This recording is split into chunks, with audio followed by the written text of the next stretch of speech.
Hello everyone. तो कैसे हैं आप सभी? आई होप आप सभी बहुत अच्छे होंगे। तो आज हम बहुत इंटरेस्टिंग टॉपिक पर बात करने वाले हैं। जैसे कि आप मेरे बैकग्राउंड में देख रहे होंगे, तो आज हम मेन एसी के बारे में हम बात करने वाले हैं कि आपको इन्वर्टर एसी लेना चाहिए, नॉर्मल एसी लेना चाहिए। तो वीडियो को स्टार्ट करने से पहले सबसे चैनल पर नए हैं तो चैनल को सब्सक्राइब और बेल आइकन को प्रेस जरूर करें, ताकि इस तरह की कोई भी जानकारी आप मिस ना कर पाएं। तो चलिए टाइम बिना गवाए हम वीडियो को स्टार्ट करते हैं। जैसे कि आप सभी जानते हैं कि आजकल जो टेक्नोलॉजी है वो है इन्वर्टर टेक्नोलॉजी। इन्वर्टर का नाम सुनते सभी ये समझते हैं कि ये एसी इन्वर्टर पर काम करेगा, जो हमारा होम इन्वर्टर होता है। लेकिन ये बिल्कुल भी नहीं है, ऐसा बिल्कुल भी नहीं है गाइस, क्योंकि इन्वर्टर एक टेक्नोलॉजी है जो कि पावर बहुत कम कंज्यूम करता है compare than non inverter AC. तो आज इसी टॉपिक पर हम अच्छे से बात करने वाले थे कि दोनों की वर्किंग क्या होती है, परफॉर्मेंस क्या होती है। तो सबसे पहले हम बात कर लेते हैं नॉन इन्वर्टर एसी की। Non inverter AC similar looking में दोनों बूथा सेम होते हैं, लुकिंग सेम होती है, ऑलमोस्ट कूलिंग कैपेसिटी दोनों के अंदर आपकी सेम होती है। तो सिर्फ फर्क जो आता है आपका इलेक्ट्रिसिटी पावर कंजप्शन का सेव आता है। तो दोनों के अंदर मेनली ये फर्क रहता है। बाकी अगर हम बात करें कि टेक्नोलॉजी की, तो नॉन इन्वर्टर एसी हम ऑलरेडी यूज कर ही रहे होते हैं ऑलरेडी। जैसे कि हम सभी जानते हैं कि नॉन इन्वर्टर एसी में अगर आप कोई टेम्परेचर आप सेट करते हैं, सपोज दैट मान लो आपने 24 डिग्री टेम्परेचर सेट किया है, तो उस टेम्परेचर को मेंटेन करने के बाद नॉन इन्वर्टर एसी का कंप्रेसर ऑटोमेटिक कट ऑफ कर लेता है, और फिर दोबारा जब वो स्टार्ट होता है वो अपनी फुल पावर पर स्टार्ट होता है, जिसमें क्या होता है कि वो इलेक्ट्रिसिटी बहुत ज्यादा कंज्यूम करता है।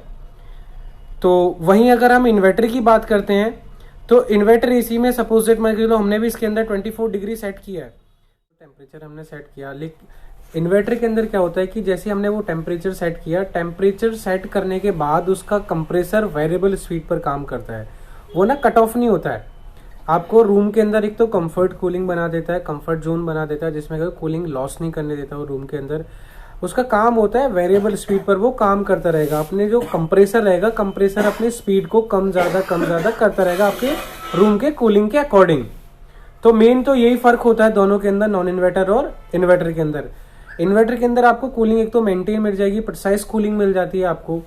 और अगर हम बात करें तो इन्वर्टर टेक्नोलॉजी वाले एसी के अंदर आप, अगर हम इसका कोई एग्जांपल लें तो एग्जांपल हम इस तरह से ले सकते हैं कि जैसे कि आप दिल्ली में आप कहीं जा रहे हैं, ट्रैवलिंग कर रहे हैं, तो जैसी रेड लाइट आती है तो रेड लाइट पे आप अपनी गाड़ी को तुरंत बंद कर लेते हैं, ऑन ऑफ करते रहते हैं। तो उस कंडीशन में क्या होता है कि उसका फ्यूल भी ज्यादा कंज्यूम होता है और मेंटेनेंस भी ज्यादा होती है उसके अंदर।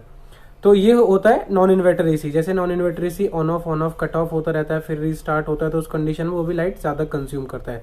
अगर हम इसी का दूसरा पार्ट देखें इन्वर्टर एसी का, तो इन्वर्टर एसी इस तरीके से हम एग्जांपल दे सकते हैं कि जैसे कि आपने ताज हाईवे पे मान के चलो आप अपनी गाड़ी आप चला रहे हैं, तो ताज हाईवे पे क्या होता है, हम सिर्फ वहां पे स्पीड कंट्रोल करते हैं, ना कि हम गियर चेंज करते हैं। तो उस कंडीशन में उसकी अगर आप देखेंगे तो मेंटेनेंस भी कम आएगी, उसका फ्यूल भी कम कंज्यूम होगा, और लॉन्ग लाइफ तक उसका इंजन भी बना रहता है। तो इसी तरह से आप देखेंगे तो दोनों में बेनिफिट आप देखोगे तो इन्वर्टर टेक्नोलॉजी एसी अगर आप लेंगे तो बेनिफिट उसके अंदर काफी अच्छा रहेगा। अगर हम दोनों का यूजेस देखें कि आपको कौन सा एसी बेटर होगा लेना, तो आप देखेंगे तो अगर आपका यूजेस है 8 से 10 घंटे का डेली में, तो आप इन्वर्टर एसी बेटर रहेगा आपके लिए, क्योंकि उसमें पावर कंजप्शन सेविंग ज्यादा रहेगी उसके अंदर। तो आपको इन्वर्टर एसी लेना बेटर रहेगा। अगर हम देखते हैं कि हमें एसी कितने टन का और कौन से रूम के अंदर हमें लगाना चाहिए, तो हमें सबसे पहले हमें मालूम होना चाहिए एक दो चीजों का कि हमारे रूम का साइज कितना होगा, कौन सा फ्लोर रहेगा हमारा। तो अगर हम बात करते हैं रूम के साइज के अकॉर्डिंग, तो 10 बाई 10 का अगर रूम है आपका, का साइज 10 बाई 10 का यानी कि 100 स्क्वायर फीट का है, तो आप उसमें 1 टन का एसी यूज कर सकते हैं। तो उसमें कूलिंग आपको अच्छी प्रोवाइड होगी। अगर आपका रूम का साइज 150 स्क्वायर फीट के अंदर है, तो आप उसमें 1.5 टन का एसी लगाइए, उसके अंदर आपको कूलिंग लॉस नहीं होगी, कूलिंग काफी अच्छी मिलेगी, मेंटेन रहेगी। अगर उससे थोड़ा सा बड़ा जा रहा है तो उसके अंदर आप 2 टन लगाइए। अगर 200 स्क्वायर फीट के अंदर है तो आप 2 टन लगाओ। सपोज दैट मान के चलो कि कहाँ हम गलती करते हैं कि 10 बाई 15 का रूम है और आपने 1 टन लगा लिया, तो जब पीक पर गर्मी होती है यानी कि टेम्परेचर काफी हाई होता है, तो हम उस टाइम पे क्या देखते हैं कि हमारा जो एसी होता है वो कूलिंग नहीं करता है। तो उसकी वजह यही होता है कि हम गलत एसी चूज कर लेते हैं, तो उसके हिसाब से वो कूलिंग नहीं कर पाते, क्योंकि रूम का एरिया ज्यादा बड़ा होता है। इस टाइम तो आप देख रहे हैं कि मौसम थोड़ा सा ठीक है, तो इस टाइम तो आपका 1 टन भी चल जाएगा 10 बाई 15 के रूम एरिया के अंदर। लेकिन आप देखेंगे तो पीक गर्मी के टाइम पे तो आपको उस टाइम 1.5 टन का थोड़ा सा मतलब बड़ा एसी लगा लेंगे, क्योंकि 1 टाइम लगेगा कि हाँ आप एसी परचेज कर रहे हैं थोड़ा सा कॉस्टली, तो आप देखेंगे तो उस टाइम वो बेटर सजेशन होगा।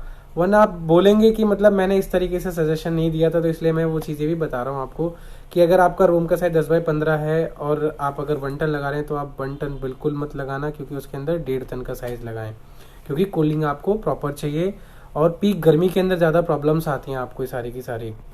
जितने भी इन्वर्टर एसी होते हैं उन सभी के अंदर अब आपको स्टेबलाइजर लगाने की जरूरत नहीं है। कंपनियां लिख के देती हैं कि फ्री स्टेबलाइजर ऑपरेशन 135 170 वोल्ट से लेकर के 270 वोल्ट तक ये काम करेगा। जैसे कि पहले फ्लक्चुएशन होती थी, फ्लक्चुएशन के अंदर क्या होता था कि इन्वर्टर एसी के अंदर ज्यादा प्रॉब्लम जो आती थी पीसीबी को लेकर के आती थी, तो अब उस तरह की प्रॉब्लम नहीं आएगी क्योंकि स्टेबलाइजर इनबिल्ड दे रही है कंपनी इसके अंदर।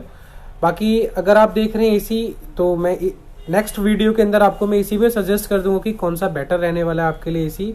तो अगर वीडियो इन्फॉर्मेटिव लगी हो तो वीडियो को लाइक, और चैनल पर अगर आप फर्स्ट टाइम आए तो चैनल को सब्सक्राइब और वीडियो को लाइक ज़रूर करें। तो थैंक यू गाइस, मिलते हैं एक नई वीडियो में नए बेनिफिट नए फीचर्स के साथ नए वीडियो के अंदर। So thank you guys.